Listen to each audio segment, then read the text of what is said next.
سلام، من محمدم. منم کیمیا و اینجا کانال مهاجرتوره. خب بچه‌ها، امروز می‌خوایم باهاتون در رابطه یه موضوعی که خیلی از ما پرسیدید صحبت بکنیم و اونم کار پیدا کردن توی استرالیا.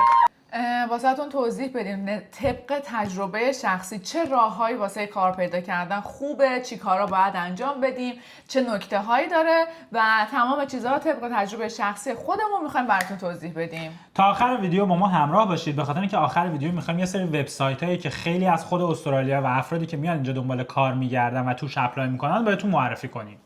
خب بچه‌ها، قبل اینکه بخوایم در رابطه با اون روش‌هایی که اصولاً توی استرالیا استفاده میشه برای کار پیدا کردن باهاتون صحبت بکنیم، یه موضوعی هستش که حالا تجربه خودمون و دور و بریای خودمون هستش که خیلی مهمه. خیلی مهمه به نظرم. اصولاً شما اول که مهاجرت میکنید توقع اینو نداشته باشید که کار تخصصی خودتون رو بتونید پیدا بکنید. حالا رشته‌تون هر چیزی که میخواد باشه. ما خودمون و خیلی از دوستای خودمون که اینجا اومدن 90%شون تقریبا کار کژوال انجام دادن. کار کژوال هم همون کار ساعت مزده. کارایی میشه مثلا فروشندگی، مثل توی رستوران کار کردن، مثل سوپرمارکت کار کردن و حالا یه سری کارهای این مدلی، حتی کارگر بودن، حتی کلینر بودن، حتی خیلی مثلا کمک آشپز بودن، همه اینا کارهای کژوال حساب میشه.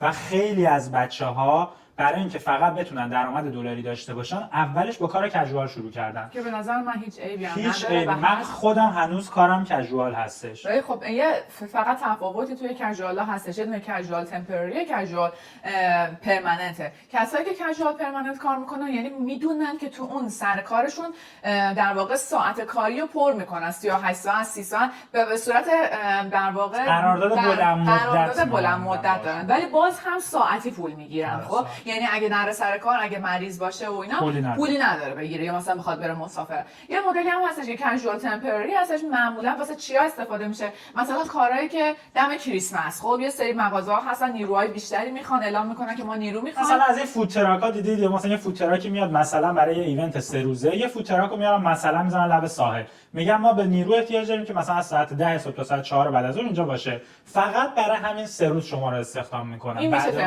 بعد اون هیچ مسئولیتی در قبال شما یا حتی ندارن. توی یه سری از مغازه‌ها داشتم میگفتم توی کریسمس یا مثلا نیرو اضافه میخوان. پابلیک هالیدی یا نیروهای اضافه‌ای میخوان که حالا مثلا میگن 1 ماه یا 2 ماه ما نیرو میخوایم و بعد از اون دوباره شخص باید دنبال کار بگرده. تو ما میگیم اول با کار کژوال شروع بکنید به خاطر اینکه شما با فضای این کشور میاد آشنا میشید، یه مدت درآمد دلاریتون هم دارید، زبانتون بهتر میشه، تازه متوجه میشید کجاها میتونید اون کار تخصصیتون رو پیدا بکنید، راه و چاره پیدا بکنید که چجوریه چجوری نیستش. میگم خیلی‌ها اومدن، اگه نخواید این کارا رو انجام بدید شاید امکان داره 6 ماه 1 سال باید دنبال اون کاره بگردید تازه اگه موفق باشید. آره دیگه، این خیلی مهمه که آدم یه مقداری سطح توقعش رو شاید بیاره پایین‌تر نسبت به کاری که داره پیدا میکنه که بتونه اون درآمد رو داشته باشه. اینکه شما اول مهاجرت بیان همش بخواید از جیب در واقع به قول معروف بخواید بخوری، این مقدار زندگی رو سخت میکنه. ولی اینکه شما خیلی مهمه که این کار باعث میشه شما تجربه شغلی تو استرالیا داشته باشی. یعنی بعدا میخوای بری واسه یه کار دیگه اقدام بکنی، میتونی توی رزومه شما میخوره که تو اون شرکت کار کردی و اون شرکت یا حالا اون کاری که بوده رو به عنوان رفرنس استفاده می‌کنی. یه چیزی که خیلی مرسومه تو استرالیا، همیشه اینجا رفرنس چک انجام میدن. معمولا 3 تا رفرنس چک میگیرن، این 3 تا رفرنس میگیرن که اینا رو چک حالا رفرنس یعنی چی؟ یعنی یه نفر شما معرفی بکنید که شما رو بشناسه از تو کار قبلیتون و اون نفر جدیدی که با شما مصاحبه میکنه زنگ بزنه به اون فرد، از اطلاعاتی از شما بگیره. آقا این کارمند خوبی بوده، به موقع میرفت، اخلاق خوبی داشته. اخلاق خیلی مهمه براشون. آره اینا براشون مهمه، برای همین همشون تقریبا رفرنس رو چک میکنن. حتی بعضی از دوستان فکر کنم خود کیمیا حتی کاری که پیدا کرد رفرنس ایرانش هم چک کردن، یعنی زنگ زدن ایران پرسیدن که آقا مثلا چیزی واقعیت داشته، این خانم میومده نمیومده، چه جوری بوده. پس این قضیه به نظر ما خیلی مهمه.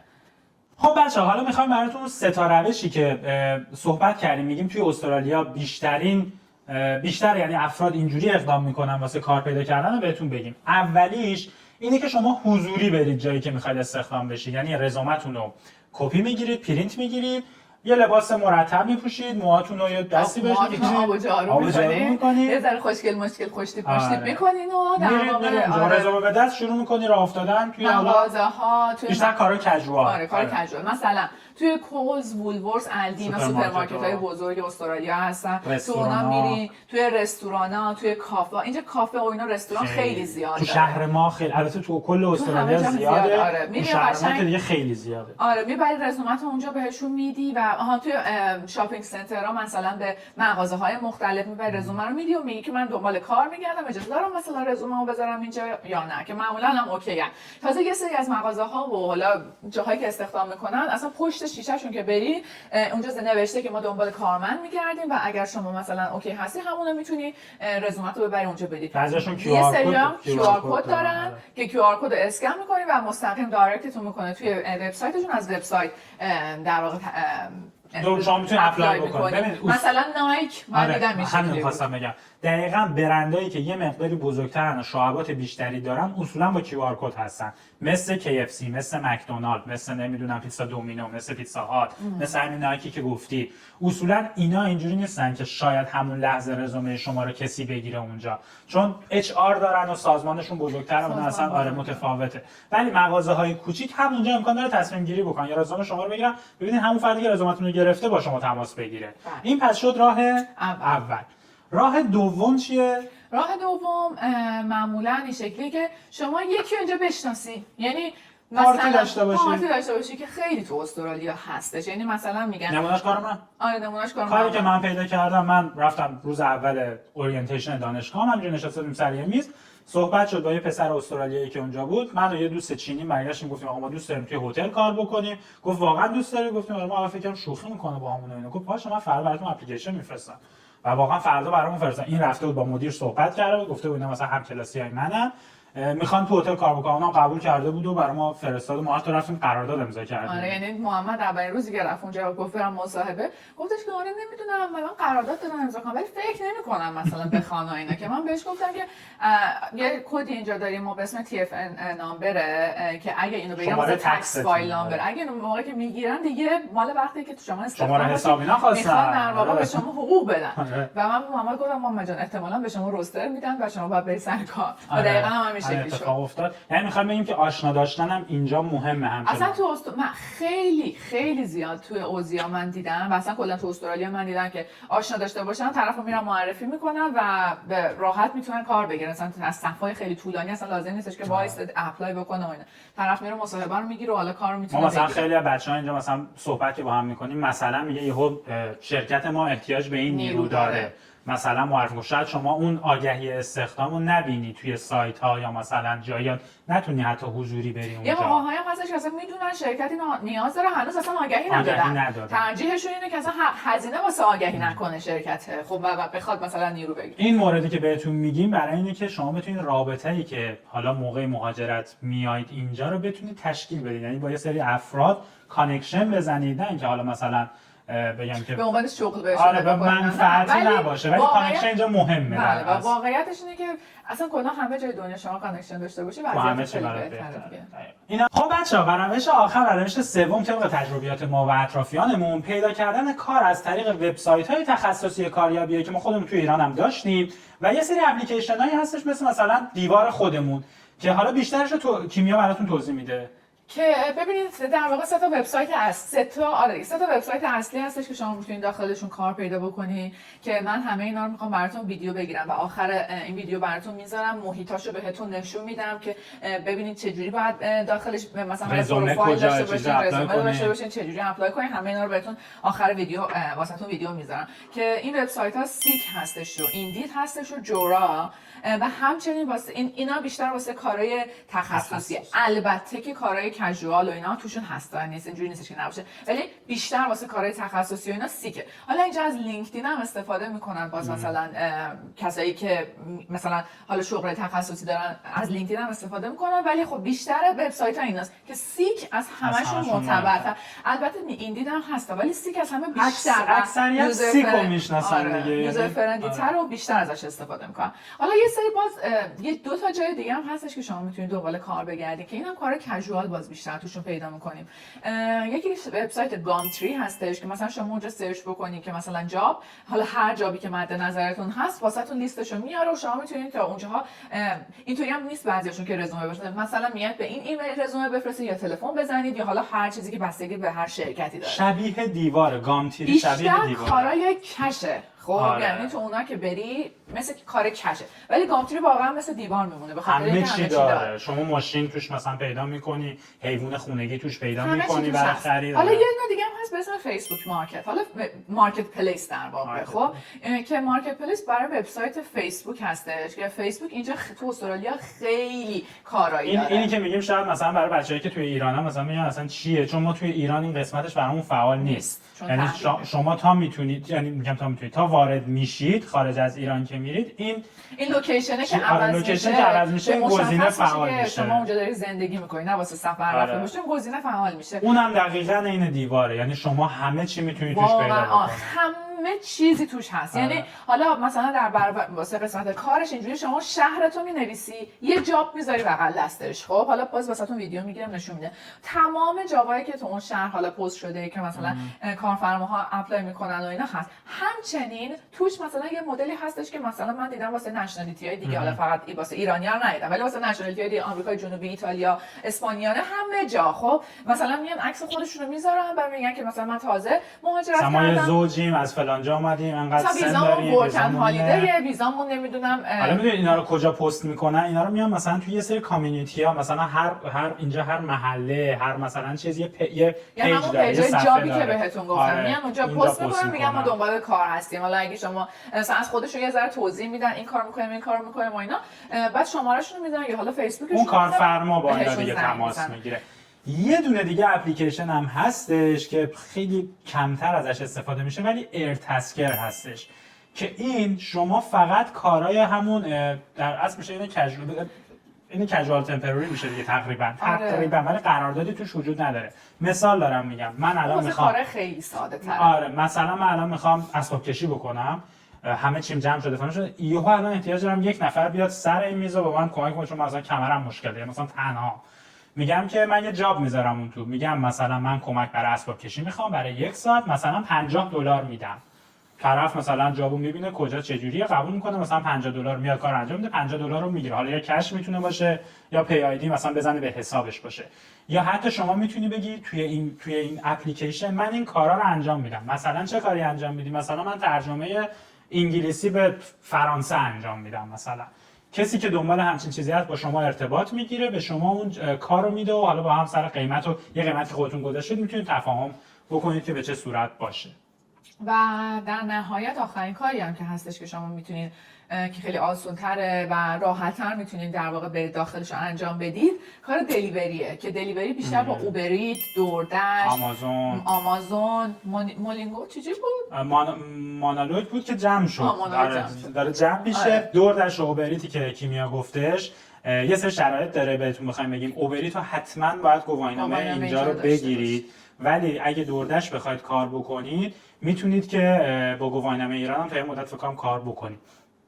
اوبریت میتونید اگه نخواهید گواهینامه بگیرید با دوچرخه و اسکوتر و حتی پای پیاده هم حتی براش کار بکنید. ولی پای پیاده که داریم میگیم مثلا شما باید تو اون منطقه سرفیس پارادایس اونجا شلوغی که هستش اونجا بتونید کار پیدا بکنید. خیلی سخته پای پیاده واقعا. دوچرخه هم خیلی کار سختیه ولی خیلی انجام میدن. آره دوچرخه‌های برقی ولی هستش که مثلا انجام میدن یا موتور خیلی با موتور انجام میدن. شما احتیاج به یه حداقل هزینه اگه بخوام بکنم بچه‌ها مثلا بخوام یه ماشین بگیرم فکر کنم مثلا با 3-4 هزار تا یه ماشین حالا مثلا در حدی که راه بره و اینا شما بتونید باش دلیوری بکنید بگیری و دیگه اون ساعتش دیگه دست خودته دیگه.